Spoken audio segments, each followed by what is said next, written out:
ดิมานี่กูตื่นหมดอีหยัง จะสิไปใส่ สิไปใช้เวียกูก็ไปหาซอกเลขสิละบ่พอดีเลยจงหัวบวัดนี่นะเขาซากันเบิดบ้านกูมานท้องอยู่นะให้เลขบอกเด็ดเอ้าแม่นวะกูก็บ่ฮู้ซะนะสิหูยังเจ้าหั่นน่ะย่างไก่ไปไก่มาละล่ะกูก็ลืมสังเกตคนเข้าคนออกบ่ไกลหลายตายจังเป็นหยังบังตากูดุขอสิพาไปคันใดอย่าลืมข่อย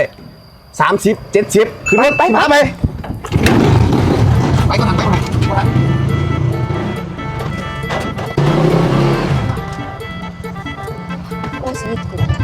นี่ต้นนี้ละโอเคนี่ต้นนี้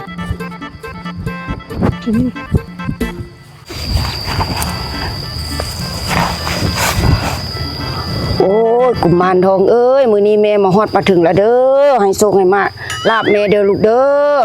ปกติกายไปกายมาคันเขาบ่เว้าแม่ก็บ่ฮู้แม่หาก็ฮู้มื้อนี้ล่ะเอาแม่บ่มีวิธีรีตองหยังหลายได้แม่สิทาแป้งโลดได้ให้ลูก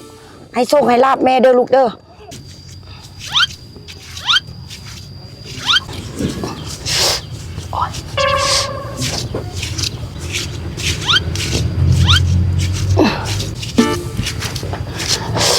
โอ้ยบ่ไหวแล้วมือพงเอาอีกบาทนึงเนาะออกมาลูกออกมาโอ้คักเนาะ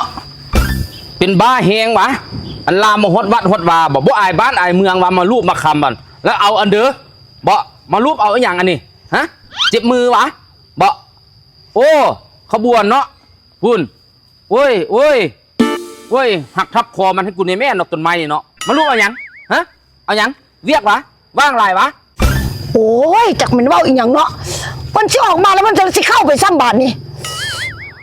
ค่อยละว่าย่างซอกเจ้าอ้อมบ้านอ้อมเมืองเอาเทเอาว่าแต่เศร้านะข้าวเศร้าก็บ่ได้กินข้าวสวยก็บ่ได้กินแล้วเจ้ามาวนน้ำวัดน้ำวาอันนี้นะมันเจ้าเป็นบ้าเด้อก็เดี๋ยวนี้ฮะโอ้ยนอนับมือนับเป็นไประบาดนี่นะค่อยมาหาซอกวิธีทางรวยซอยเจ้านี่นะบักติ้งมองว่าอยู่นี่นะกุมารทองบอกเลขบักเด็ดโอ้เด็ดคักวะแล้วมือเจ้าเจ็บอยู่หันมันเด็ดวะบ่เจ็บกระยอมขอเพียงนั้นแต่เพื่อนบอกเลขเด็ดนี่บอกตะโกงเลยโอ้มึงเบิ่งดูมึงโอ้เท่าเอ่ยอันนี้มันปี2026แล้วเจ้าสิมางมนำอันนี้นี่วะข้าเจ้าอยากได้เลขเด็ดนำกุมารทองฮะนะ